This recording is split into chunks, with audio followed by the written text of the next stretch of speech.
Hey there, I'm Lee Ullman here with some big news from the National Young Farmers Coalition. We're partnering with Heritage Radio Network on a special season of The Farm Report. It's all about what's happening with the Farm Bill and how it impacts farmers and eaters. I am growing diversified vegetables on land that's been in our family for 150 years. And so with the pandemic, gentrification, property values going up, we had to sell the land and we lost it. Join us as we uncover the untold stories behind this massive piece of legislation that shapes how we grow our food, what we eat, and so much more. The problems we have had, those are things that come from earlier Farm Bill and USDA policy, right? Like Earl Butts, get big or get out. You know, it's my responsibility to know not only what I'm eating, but then like how that all came to be. And realize like, wow, like this piece of legislation, all this money, like it's technically something that I support as a taxpayer. While Congress debates the next Farm Bill, this is not just an invitation to listen. It's a call to action. Be part of the conversation. Subscribe to the Farm Report on Heritage Radio Network, wherever you listen to podcasts. The Summer Replay series of Item 13 is brought to you by the Seraphim Store. Must-have makeup and skincare ready for delivery to your doorstep in Accra, Ghana. Launching this August, Seraphim is your reliable local source of great skincare and makeup. No more ridiculous shipping fees or hassling friends to bring back your favorite skincare product on their next trip home. The team at Seraphim has carefully selected their very favorite products for prevention, for healing, and of course, to adorn our various shades of chocolate skin. Check out the Seraphim Store on Instagram at the Seraphim Store or on their website www.theseraphimstore.com.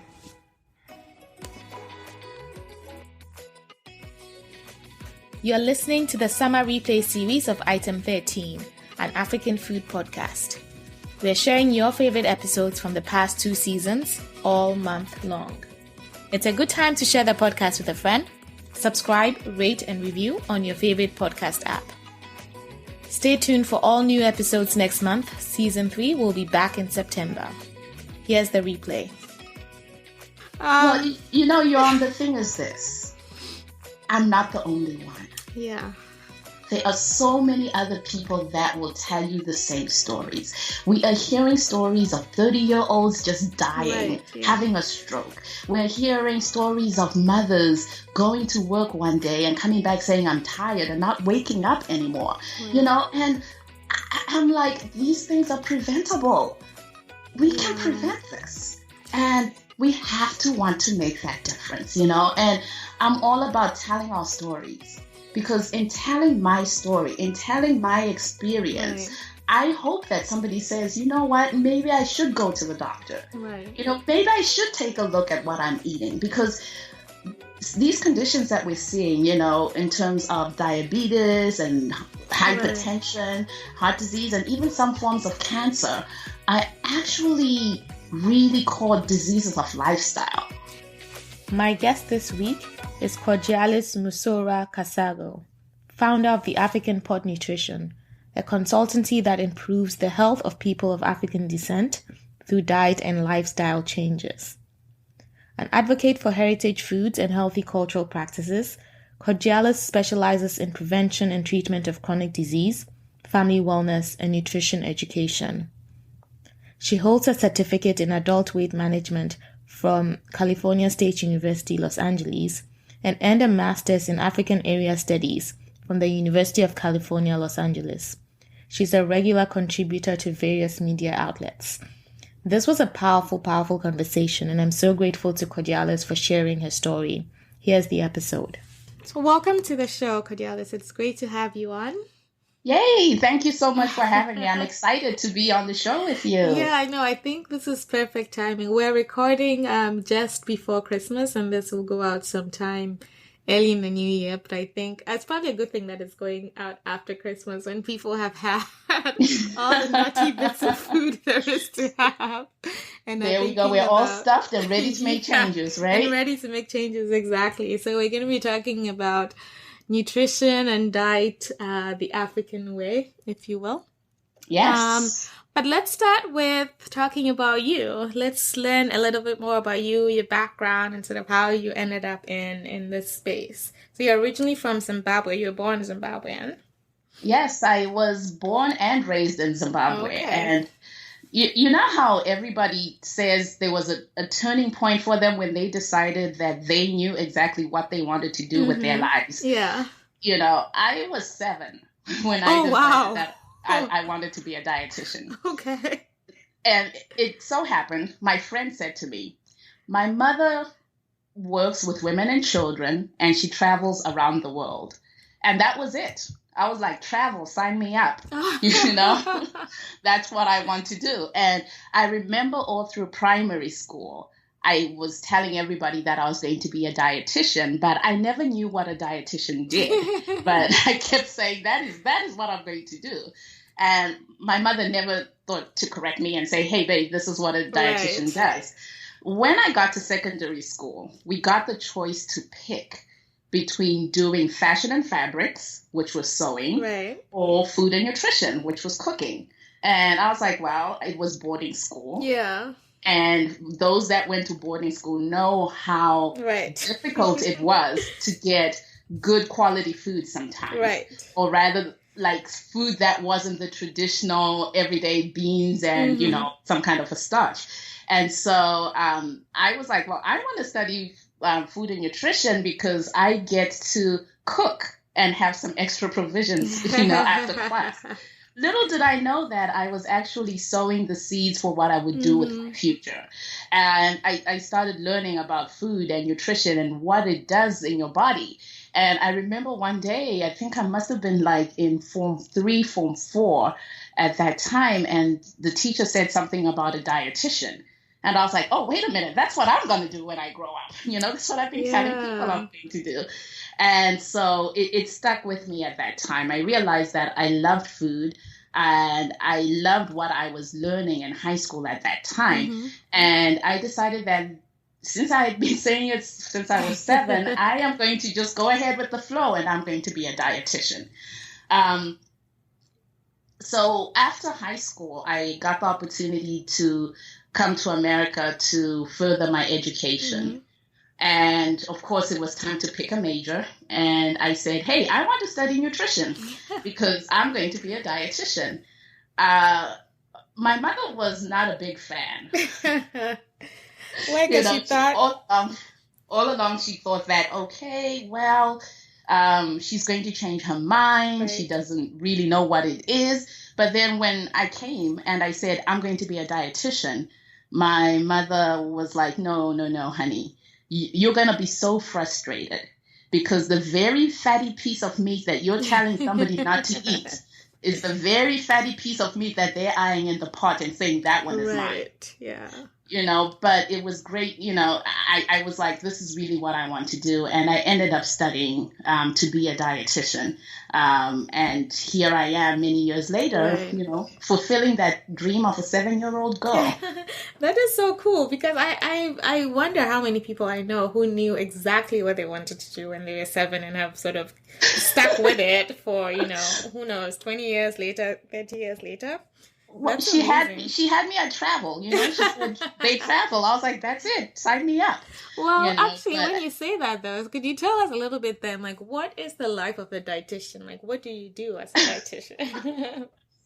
That's a fantastic question because I think, much like my mother telling me, you know, I'll be so frustrated because nobody would want to listen to what I have to say, you know, it's quite contrary to that. You know, many people view being a dietitian as the food police, you know, and my job, they think that my job is to look at their plates and tell them, you know, oh, what are you eating and why are you eating that? But no, you know, it's like my job is to help you eat a little bit better. It's not for me to tell you what to eat, but to help you figure out the things that you need to be doing to get healthier. Okay.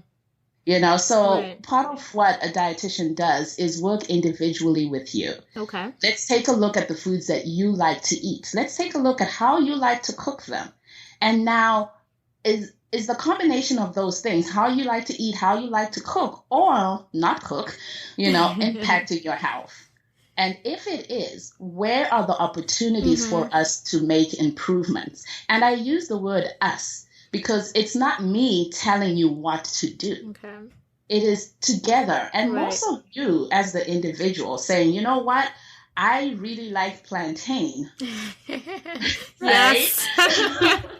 I really like plantain. And so let's figure out how we can have plantain for breakfast, lunch, and dinner. Yes. And my job is to help you figure out how to do that and still have a balanced diet. Oh, that's so funny because I just had this conversation with someone else who just put out a plantain cookbook. And I was like, if I could have plantain for breakfast, lunch, and dinner, I would be a happy girl. Well, girl, I'm here to help you figure out how we're going to do that, right? No, that's good. And that's good to hear because you're right. Like when you think of a dietitian or a nutritionist, you always think this is the person that's going to tell me what not to eat or, you know, like make my eating lifestyle just that much worse. So that's really good to hear. And it's not me telling you what not to eat. I like to tell you what to eat, you know, so that we can live and be healthy, you know. Right. Okay, so let's shift gears a little bit and then talk about African Pot Nutrition, which is your blog, consultancy. What was your inspiration to start it, and what do you hope to achieve with it? Because, you know, you're doing on your, you know, professionally, you're a dietitian, you're a nutritionist. How do you decide to sort of add this extra arm, I guess, if you want to call it that, or additional thing to your plate, I guess, versus what you do on a day-to-day for your job? You know what? It just flowed naturally. I'm going to tell you the story of my mom because I cannot separate the African Pot Nutrition from my mother because she was a very strong influence in it. Okay. So my mother was educated in the United States and she went back home. After she went back home, one day I called, long story short, I called and my nephew answered the phone and he was 5. And I asked, hey, can I speak to grandma? And he's like, no, grandma's sleeping. She's sick. I was like, oh, okay. I'll call her tomorrow. The next day I called, hey, can I speak to grandma? And he's like, grandma, her tummy hurts. The third day I called and he's like, no, grandma's sleeping. And I said, you need to go wake grandma up. You know? And he went and he woke his grandma up and she came to the phone and I'll never forget her voice. Because it sounded tired, it sounded weak, and it sounded as if, you know, when somebody drinks some water and is gurgling? Yeah. And she had this gurgle in her voice as she was speaking to me. And I said to her, Mom, you need to go see a doctor. And she said, no, it's just a cold. It's just going around. Right.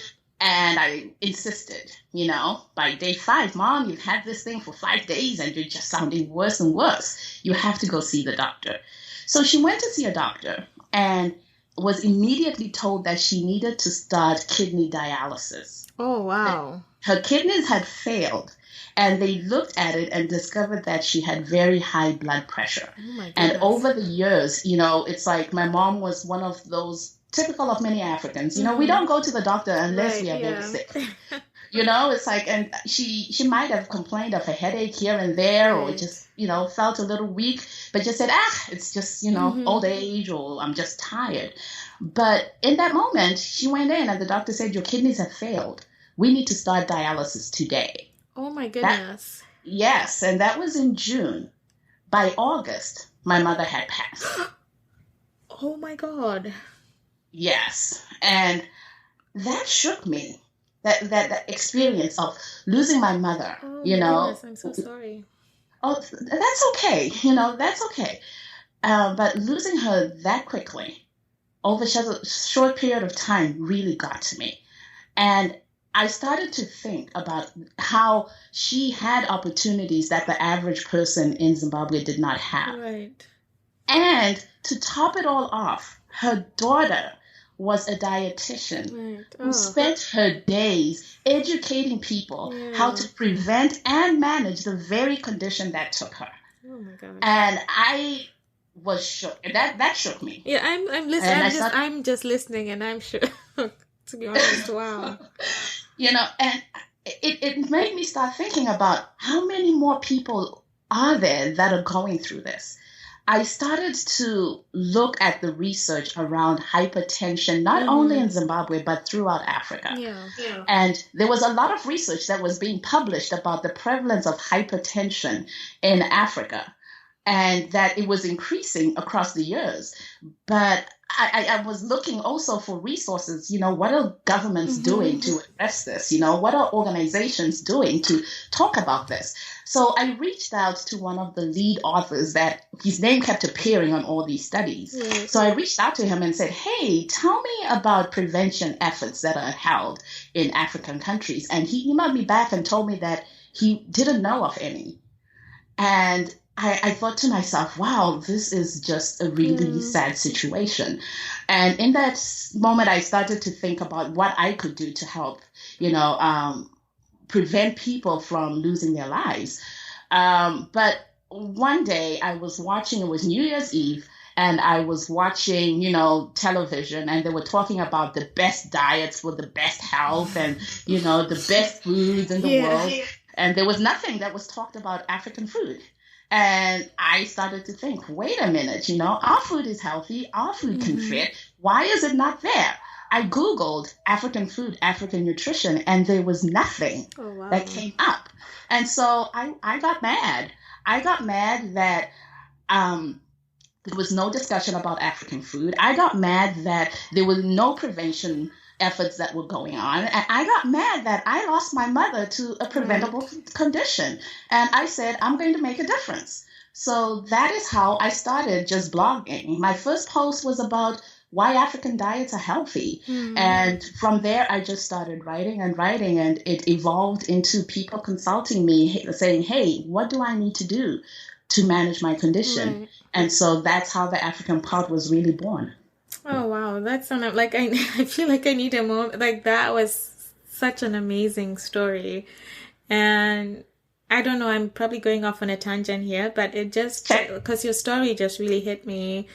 And reminds me partly of why I do this, is to get our stories out there, right? The stories of people in the African food space that are doing, really great things. And that personal, I don't know, I'm going off the cuff here, but this really touched me. So I'm sorry if I seem a little... Well, Yoram, the thing is this. I'm not the only one. Yeah. There are so many other people that will tell you the same stories. We are hearing stories of 30-year-olds just dying, having a stroke. We're hearing stories of mothers going to work one day and coming back saying, I'm tired, and not waking up anymore. And I'm like, these things are preventable. We can prevent this. And we have to want to make that difference, and I'm all about telling our stories. Because in telling my story, in telling my experience, I hope that somebody says, you know what, maybe I should go to the doctor. Right. Maybe I should take a look at what I'm eating. Because these conditions that we're seeing, in terms of diabetes and hypertension, heart disease, and even some forms of cancer, are actually really called diseases of lifestyle. Yeah, and it's our lifestyle that is driving them. And it's interesting. When we'll sort of delve into after we talk about the blog, we'll delve into that more specifically, lifestyle and dieting. But just as you mentioned, how you couldn't find anything on like African health, nutrition, anything about that when you first Googled it. And I feel like it's the same for me. So when I go home for the holidays, a lot of the times, or even just during the year, for whatever reason, like when I'm looking for healthy, quote unquote, healthy food, I veer away from local foods, right? Because in my mind, our local food is not healthy. And so when I'm looking for healthy alternative, like I'll go to a smoothie place or like a salad bar or whatever, and I don't know sort of how that indoctrination happened, or, I really don't know. It just, in my mind, our food isn't healthy. And so I eat local food because, it's homey and it's indulgent, and, it just gives you that sense of, being at home or connected to home.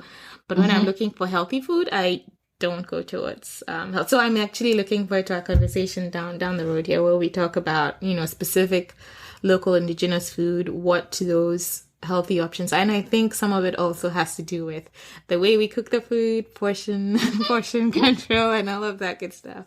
Yes. But we'll get to that in a little bit. But just want to wrap up, the components of your blog and the consultant work you do. So then, from what I've read, from looking on the blog, you do meal planning, you do nutrition courses. Could you speak a little bit about those components and if there's anything else that you do as part of that? And then we'll talk about the food database too.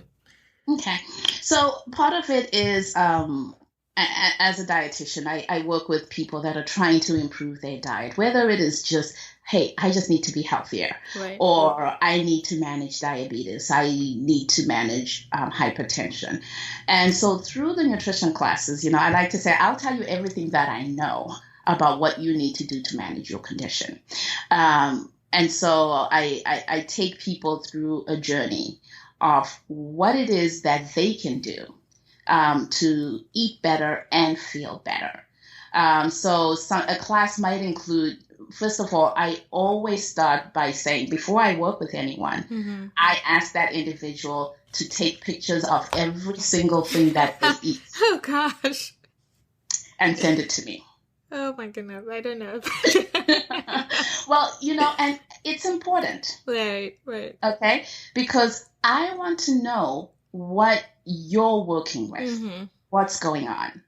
And I can read in between the lines. If you start sending me smoothies and salads, and a plate full of vegetables, you're going to get an email from me saying, come on now, let's have this talk. But I think part of it is really looking and understanding what a person eats. And so when we start working together, you keep, I call it a food diary. Okay. And I like pictures because pictures tell me a lot. And I can look at pictures and ask you questions. They don't have to be like, what we see on Instagram. Right. Just take a picture of what your plate looks like. Okay. Right? And then from there, we work together in terms of meal planning. I might work with you through the first week, but by like week 2, week 3, I'm asking you, hey, why don't you plan your meals? Right. And then I'll look over it for you. The goal of the classes is to help you learn about your food and the environment and how to manage whatever condition you're trying to manage. Okay? Such that you can go shopping or you can feel free to eat and not be afraid about what it might do to you, your health condition, or your body. And that's the goal of the nutrition classes, just kind of empowering you to eat better and live better. Okay. Okay. And then you also have this African food database as part of the blog. If you could talk about that. Because the first thing I thought of when I saw that was like something that helps me or, anyone that is interested count their calories. Because one of the things that I think is difficult, and whether calorie counting is good or bad, and that's probably a separate conversation.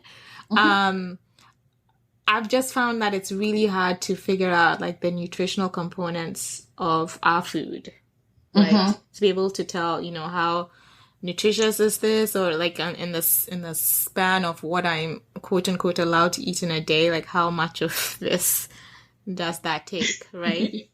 Right. So actually, part of that, the calories and all the nutritional information is actually based on an app. So I do have an app I work with people, and I've uploaded a lot of nutritional information. So when I work with individuals, I like to know just the total diet, not necessarily how many calories you're eating, but I want to know, are you iron deficient? Are you getting enough vitamin D? Let's take a look at your diet to make sure that you're getting enough nutrients, and that way I can help you help yourself, right? Right. And so that is a separate component. But the database was basically designed because, like, to your point earlier, you mentioned how sometimes you just don't know what foods you should be eating. Right. And so the database was something that I created because I was getting a lot of questions about, is this healthy? Is this not healthy? Should I be eating this? And so, I just started to just gather my thoughts and start writing short little blurbs about different foods. Okay. And with each food that I wrote, I created a little seal.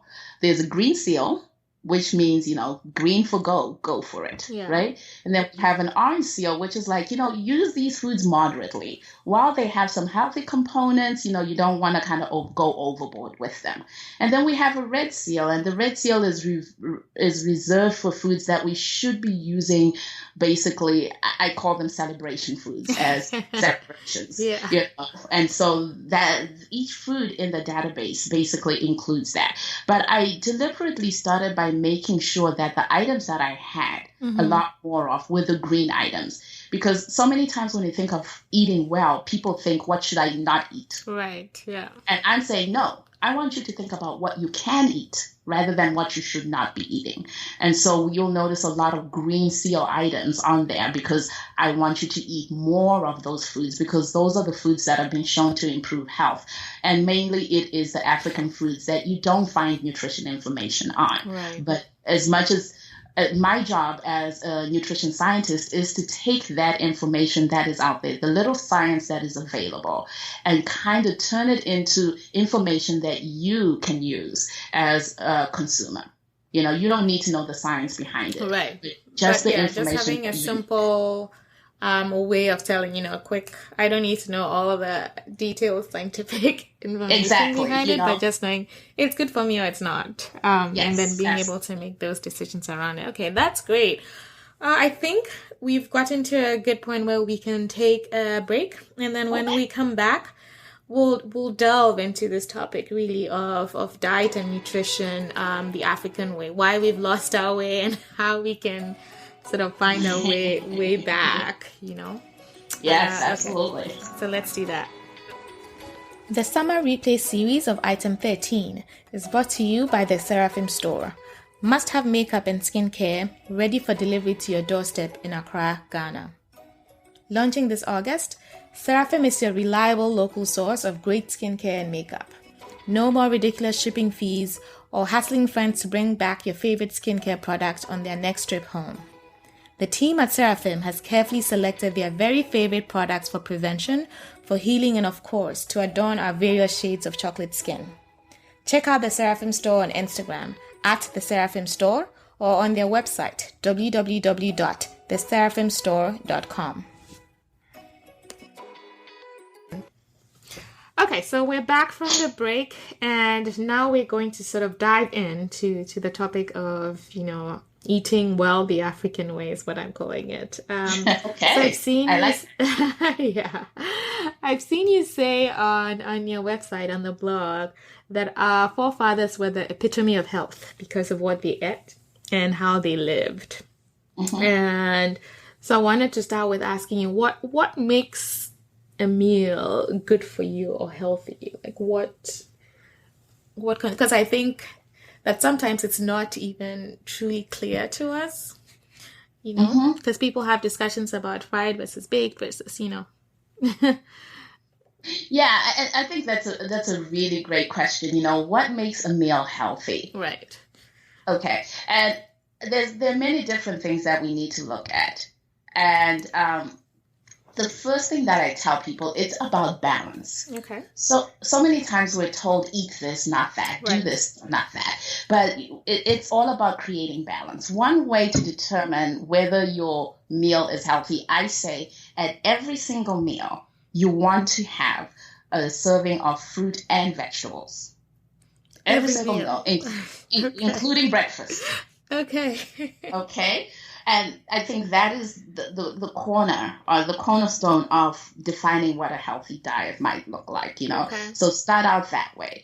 And then including more we call it, I like to call it plant-forward diets, whereby you have a lot more plants in your diet. Okay. And then always including a source of protein. And protein doesn't necessarily have to be meat, right? As Africans, if I say protein, people are like, meat? And they say, more meat, the better, right? But no, having a portion of meat. So I know we'll talk about portions a little bit, but if I may just say, when I say a portion of meat, right, the size that is recommended, if you take a look at your palm, or just your palm. Yeah. Take away the fingers and just look at your palm. Yeah. That is about the serving size of protein that is recommended. Okay. Okay. If you have a bigger palm than I do, lucky you, you get a big piece, right? But looking at that, and then the size of your starches also matters. Okay. Also making sure you have a whole starch. We want to make sure that your diet is keeping food as close to its natural source as possible. So going back to your plantain. Yeah. If you're having plantain, how close to its original form is it? Okay. Right? The closer it is to being like that whole plantain, the healthier that it is. Okay, so kind of looking at it from that standpoint. But if I had to say what makes a healthy diet, number one is balance. Okay. People like to say, I'm just going to eat fruits and vegetables. No, honey, you need balance. Right? You need balance. There's a place for that piece of meat if you eat meat. There is a place for it in your diet, so make sure you include it. Okay.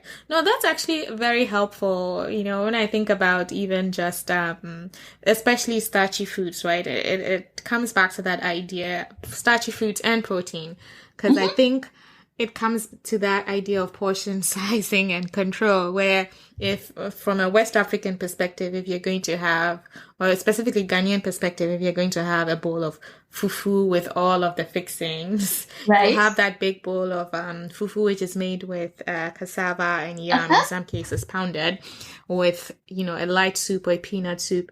And then you will have, typically, especially if you go to a traditional chop bar, is what we call it, you will have some chicken, some beef, some fish, you have, almost the whole forest thrown at that meal for you to feel like, okay, I'm truly enjoying and having this fufu. And it's also good to know, based on what you said, that as long as it's close to its original form. So fufu is great, right? It's not over processed. Yes. It's the plantain, it's the yam, it's just been pounded, right? Right. But then, there is that yam that has been pounded, and then there's the fufu in a box. Yeah, right. So, and in my experience, a lot of my West African friends are using the fufu in a box. It's like, come, I make you fufu, and it's coming in a box and the water, right? So now we're talking about Africans in the diaspora, right? Where they don't have, or actually maybe not so, even maybe probably, middle income. If you but we're seeing that, we are seeing that. But even in East Africa and Southern Africa, where cornmeal is what we use to make our like, call it, right, our ugali, right? When you think about it, it has been processed, right? And then you have the one where we call it straight run, where you just put it in the mill and it's just kind of run, and then it comes out. It's the one that takes longer to cook, and it's got some, I call it grime. It's got like this mouthfeel to it. But then the more expensive the maize meal costs, the more refined it is, right? And so the more refined that your maize meal is, the less it is away from your original form of the cornmeal. So you want to kind of take a look at looking at that. It's the processed foods and how much processing has gone through. Because as food is processed, nutrients are lost. Right. And so it's important to kind of remember that. No, I think that's a good guideline, right? Because even if I think of leafy greens, right? So any sort of green, vegetables that are good for you. So in Nigeria, they'll do their eforiro, and in Ghana, we'll have kontomire, cassava leaves that are cooked. I tend to think that we probably overcook them, right? And it ends up losing its nutritional value. So you could have your yam and ampesi, we'll call it the ampesi meal, where you have boiled yam with kontomire stew or whatever. Then the leaves have been cooked down that, it's sort of lost its nutritional value. And then it's actually, I was going to ask you about this, and then it's also smothered in palm oil. And I know palm oil has been quite controversial, right? I don't know what your thoughts are on how good or not palm oil is. Okay. Before I get to the palm oil, I just want to mention about the cooking of the vegetables. Yes, as Africans, we cook our vegetables to death, right? And part of what I educate people is, let's look and see if there are other ways to cook our vegetables, right? And sometimes, so I've had people tell me that when I cook my cassava leaves and I don't cook them well, they just don't taste right. No, I want them to boil. So here's the thing. When you boil your vegetables, don't throw away the water. keep that water, because when you boil them, the nutrients go into the water. We call it the nutrients leach into the water. And so if you throw away that water, I call it rich water because it's got all your nutrients in it. Okay, so use it to cook something else, add it to your stew, add it somewhere else so that you still retain some of those nutrients. But of course, not overcooking the vegetables is always best. Right. Now, when it comes to palm oil, I'll be honest with you, I'm a scientist, right? And I say, nutrition is a science, not an opinion. Right. And palm oil is something that I am really torn about. Okay. And I'll tell you why. The science tells me it's a saturated fat, right? Mm-hmm. And saturated fats are bad for you because they clog your arteries and they're not good for your heart. Then I look at the studies, and the studies that have been done looking at it with a Western eye, right, whereby palm oil in the West is used for, baked goods and cookies, those celebration foods. Yeah. And then, of course, they turn around and say, it's a saturated fat. And then when you look at the food it's added to, it's not quite healthy. But when I look at it in the African experience, the thing about palm oil is, first of all, we use palm oil in stews. And in our stew, we have a lot of vegetables. We have a lot of beans. We have different things that are cooked together with this palm oil. And it is eaten as part of a meal, right? And in addition to that, palm oil is very rich in vitamin A and other nutrients. Now, vitamin A is a nutrient that Africans just tend not to get a lot of. And so when I say I'm torn, I'm torn by the science. Yeah. But I look at our ancestors who ate palm oil quite a bit and were very healthy and did not have these diseases of lifestyle. So what I would like to see is more research that looks at us as Africans and how we use palm oil. I want to believe that when we look at it that way, we might actually see some differences in terms of how our bodies utilize that palm oil, how it fits in our diet. Versus the way it's used in the West, right? Yes. And that being said, I know that many of us think that, I have to honor my guests and show them the palm oil swimming on top of the pan. Right? Yes. Yeah, it's like maybe we need to have the conversation now. Right. Yes, it has some health benefits, but does it need to be swimming on top of the pot?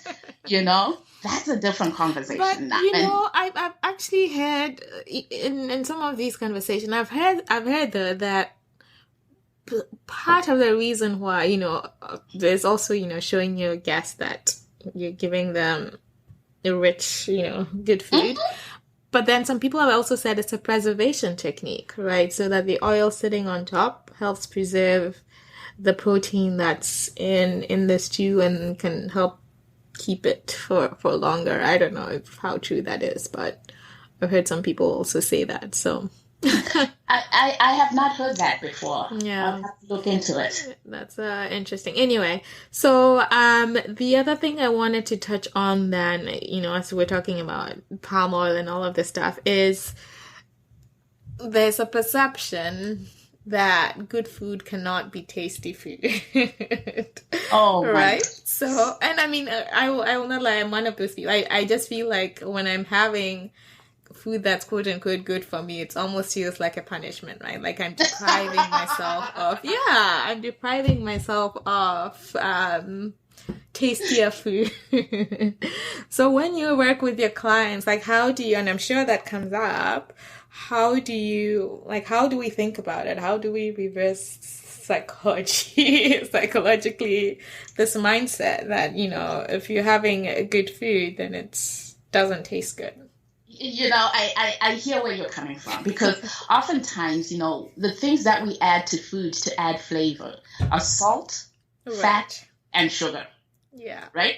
The three things that when you sit with me, I'm like, okay, let's take a look at this fat. How much oil are we adding to the, we just talked about palm oil, and then if I'm like, okay, reduce the amount, it might not taste the same, and I think part of it is that we've trained our taste buds to taste food a certain way.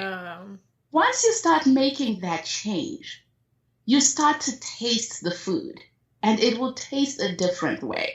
It takes time. It definitely does. But, it's like if you've ever fed a baby, right? Yeah. And once, let's say the first time you give a baby something that has salt, the very first time, look at their face. They make this face like, oh my God, what is this nasty stuff you're giving me? Yeah. Right? But as you keep feeding it to them, their taste buds adjust and they get used to it. Similarly, once you start taking away some of these things, right, you have to let your taste buds adjust.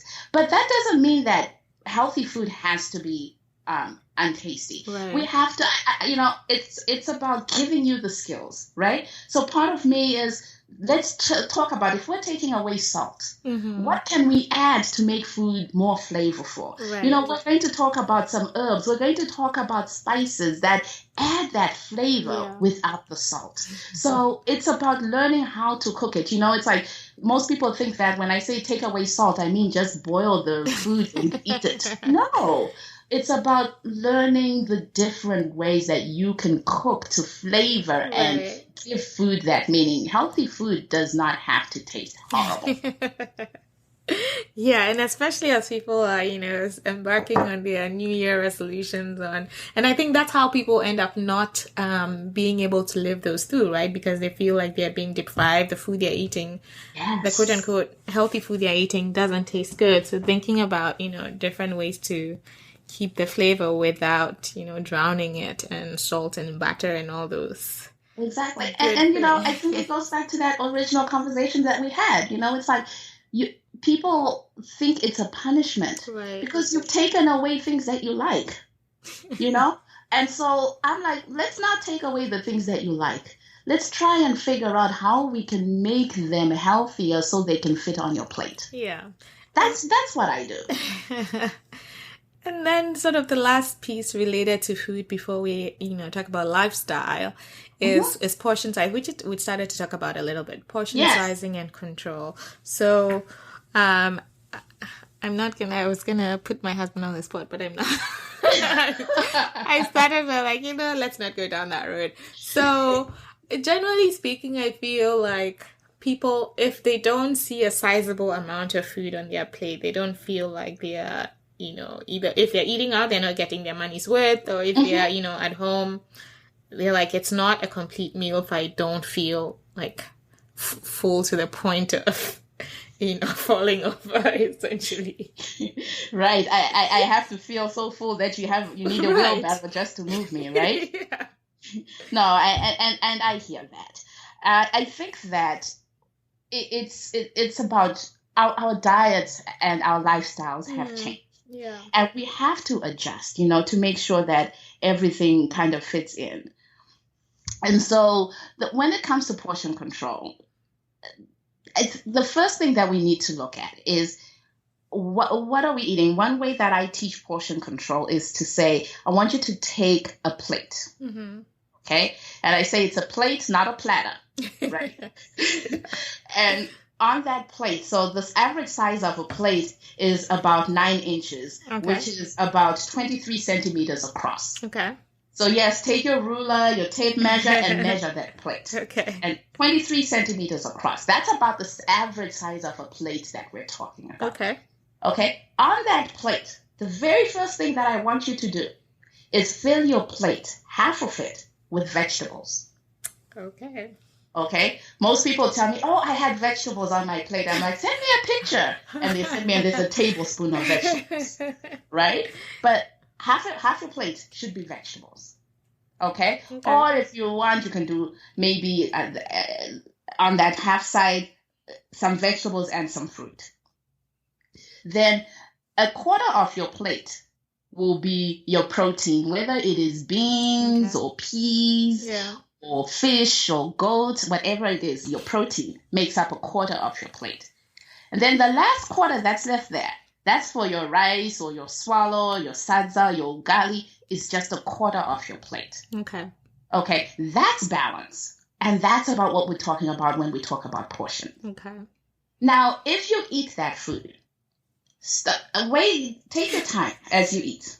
Okay. After you're done, everything is done, and you still feel like you want to eat some more.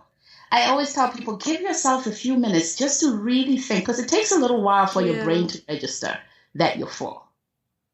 Okay? Give yourself a little time. If you're still hungry, go ahead and eat some more, but start with the vegetables again.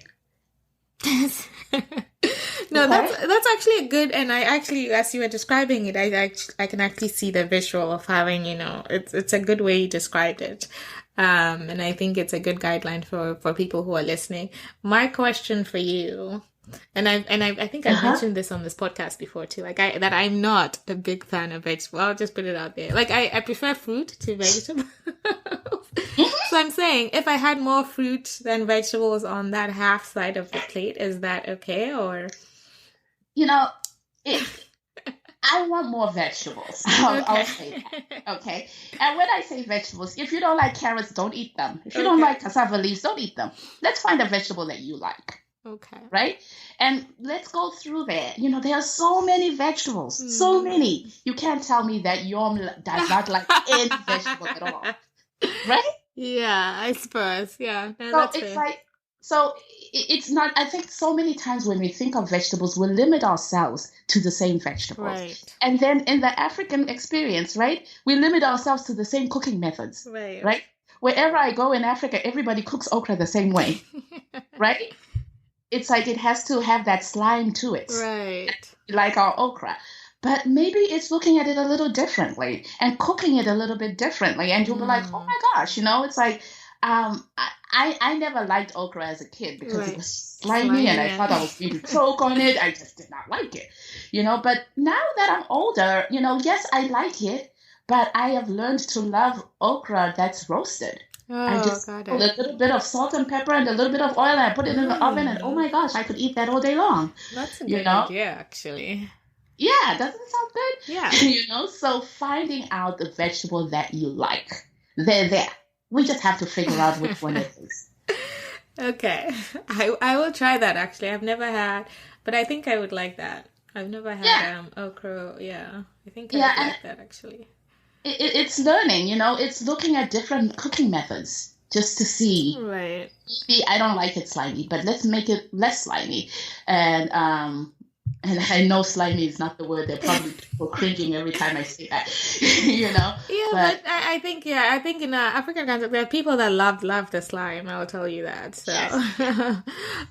Okay. And I mean, so one of the reasons then, or excuses people also have for not eating healthy is their busy lifestyles, right? So they'll say, I have to get up at 4 or 5 a.m. to catch the bus, the train, the subway, wherever, to get to work by X time. And then, by the time I'm back at 7 or 8 p.m., I'm just not about to light up the stove and go through this process of cooking, especially, and I'll speak for West African cooking in particular, which can be quite time consuming. And probably to your point of, we don't vary our cooking styles. Like if you're going to cook the way you grew up, your grandma, your mom cooking, it's just quite time consuming.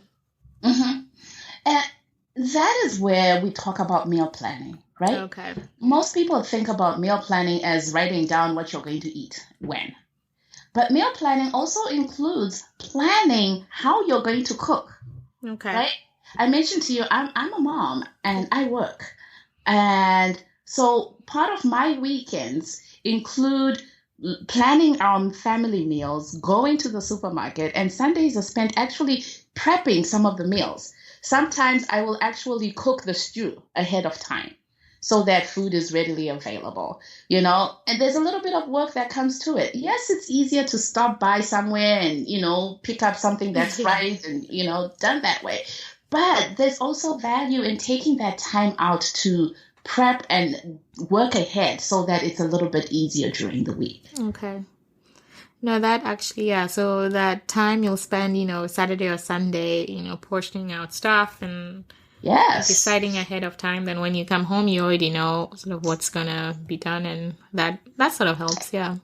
Yeah, and there's nothing worse than coming back from work and standing in front of the fridge looking, hey, what am I going to cook? Exactly. It gets frustrating, and it just sounds so much easier to just go and buy something or to fry something. But if you take, that's why we talk about meal planning. I think that if we took the time out to really plan what we're going to eat and then make sure that we have the ingredients that we need, it makes it a little bit easier if you prep it ahead. And it's all in the plan. Okay. One of the last questions I have for you has to do with something I think I read somewhere. I don't know if it's a quote from a paper that you had where you said nutrition is a double burden for refugees and immigrant populations. Oh, I don't know if this rings a bell, but I was wondering what you meant by that.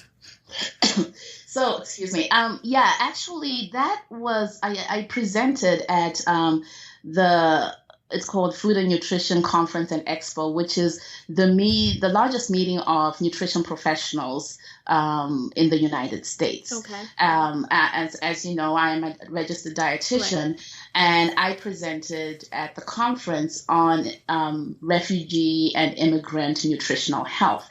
And it was more related to the double burden. We call it the double burden, but it's actually a triple burden. Okay. And what that means is that when we look at the refugee and immigrant population that are coming into in the United States, was the country that I was presenting about. Traditionally, when we look at people coming in from developing countries or most of the refugees, there may be some incidents of malnutrition or undernutrition. Okay. So most people, when they think of malnutrition, they think of undernutrition, whereby people have been starving, and think of the pictures that we see of children, right? But actually, malnutrition is actually multi-pronged. And what we see now, mal means bad, bad nutrition. Obesity is a form of malnutrition. Oh, I never thought about it that way. Yeah. So mal basically means bad. Malfunction, it's a bad function. Yeah. Malnutrition, bad nutrition, right? Or poor nutrition. Yeah. Mm-hmm. And so when we think of the refugee and immigrant population that is coming into the United States, they are experiencing, underweight and undernutrition. Right? That has been historically the case. But now we've seen a transition in which obesity is also very common in developing countries. Yeah. So they're coming in with undernutrition and overnutrition. But within those two forms of nutrition, we also have what's called micronutrient deficiency, in which people are overnourished, but missing certain nutrients. Okay. And so you have that burden of trying to figure out how to actually treat individuals when they're coming in with all these what we call burdens of malnutrition. Okay, and I know you do, I don't know if you do some work, with, and maybe this conference is sort of one of those platforms where you try to educate dietitians, healthcare professionals on our nutritional needs, right, as an African immigrant population. Could you speak a little bit more about that as we wrap up the conversation? Yes, absolutely. I think the African immigrant population, we talk about the African diaspora, and it is spreading. And when a lot of African immigrants, when they come into the United States, some of them are coming in, as we mentioned, obese. Some people are developing diabetes and chronic illness. And they're going in and they're seeing their doctors, which is awesome. I like that. And sometimes they're referred to dietitians. I've had a lot of my colleagues reach out to me and say, hey, I'm meeting with somebody from Nigeria today, and I have no idea what foods or anything about that, about how I can better help them. And so we have this conversation in terms of helping my colleagues, not only dietitians, but healthcare professionals as a whole, understand, the nutritional needs or our food. Part of the African food database was to help people understand, okay, they eat plantain. Right. This what's in it, Right. And kind of having that discussion and facilitating those particular conversations. But more importantly, also the discussion about culture and food and culture, because our culture influences so much of how we eat and how we think. I like to use the example of, when somebody is told you have diabetes and they say, I reject it. right? To the Westerner, that means nothing, right? What are you rejecting? But you and I understand that. Yeah. So having that conversation so that my colleagues in healthcare can understand some of the things that we do and why we do them, I think is crucial because the African immigrant population is growing. Yeah. And we just need to have those conversations. So being somebody from that African community, I think I need to be able to share the story from our perspective. Yeah, and I mean, I think that what you do is really important. Like, this has been a great conversation. I think what you do is really important, especially when you consider, what you just said around the increasing population in the diaspora, and then the lack of knowledge from, our Western healthcare professionals, dietitians about, our culture, the food we eat, and how they can, help people solve their health problems if they don't understand the context, right? So this has been really, really enlightening to me also. Really helpful. So what's next for you? What's next for the African Pot Nutrition? What are you planning? What's coming down the pipeline for you in the next few years?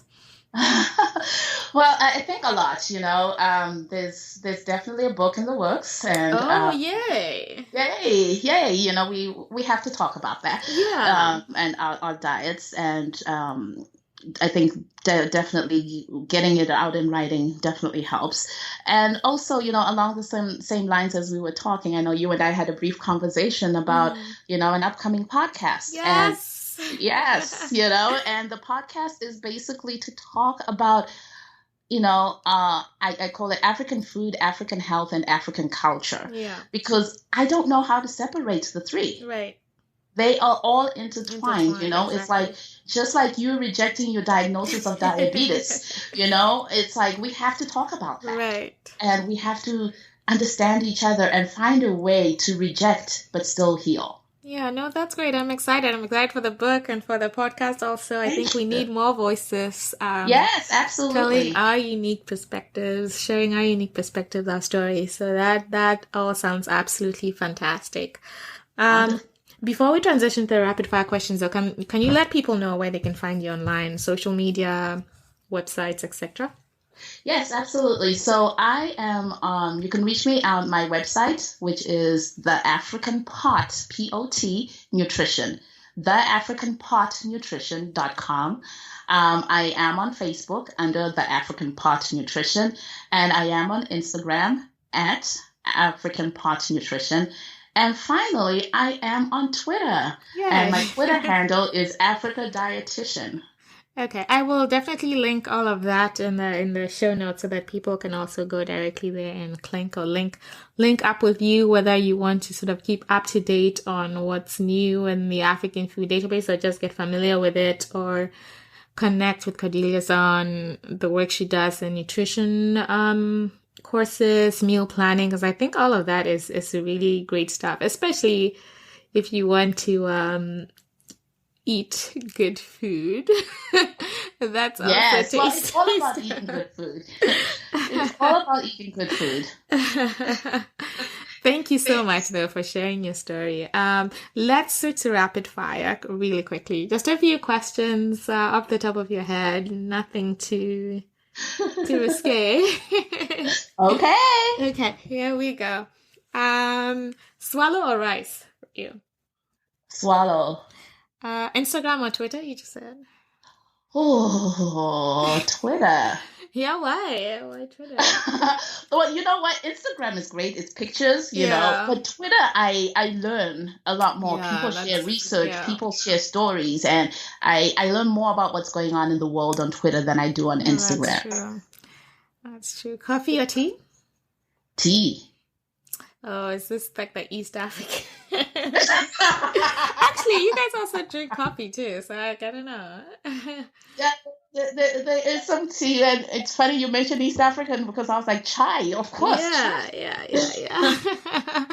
Okay, sweet or salty? Salty. Yeah. Morning person or night person? Definitely night. Okay. And then when you're feeling lazy, what do you like to cook? What's quick and easy? And what's quick and easy and good for you? Something quick and easy. If I have to cook, it's probably going to be a porridge, and I'll add some peanut butter to it. Okay. And then if you could live on one dish for the rest of your life, what would that be? Oh, I know. Pumpkin leaves with peanut butter. Oh. You have to try it. Yeah, I don't think I've ever had that. Like, with peanut butter. So in what form is the peanut butter though? Like just... Like, you cook, it's like a peanut, you know how you have the peanut soup or peanut stew? Yeah. Right? I think in Senegal they call it mafe. Yes. But instead of using the chicken, you put peanut butter. Oh. You put pumpkin leaves. Okay. Okay. Yeah. That sounds good. Okay, yeah, I'll definitely, because pumpkin was a big thing also when I lived in South Africa. I didn't know it was an African until I lived in South Africa. I was like, okay. Oh, yeah. We love pumpkin. That was new to me. Okay, well, that was the last rapid fire question. This has been such an enlightening conversation. I've learned so much, and I'm sure people that are listening have. And I, again, thank you so much for sharing your story. I think it's an important story. And I think as people, as the new year kicks off and people are thinking about the things that they need to do better, you gave some really great, simple tips to start to improve the way you think about healthy eating. And so I hope that people take that on and can still enjoy your African food. And it is, if I may just add in by saying absolutely. This, food is more than nutrition. And food is love, food is life, food is culture, food is everything, and I think that if you have to take away the things that you love to eat to be healthy, then you're probably doing it a little wrong. And we need to figure out how you can eat the foods that you love and still be healthy. And it's figure outable. Yeah, that's a great way to end it. So thank you so much. And we'll follow your story online. Look forward to the podcast and the book coming out soon. Wonderful. Thank you so much for having me, y'all. And I appreciate you. Come speak with you. Okay, great. Hey guys, thanks for listening to Item 13, an Essence 13 production. If you like the show, please subscribe, rate, and review us on iTunes. To keep up to date on news and events from Essence 13, please follow us on Instagram, Facebook, and Twitter. Essence and the number 13. Thank you.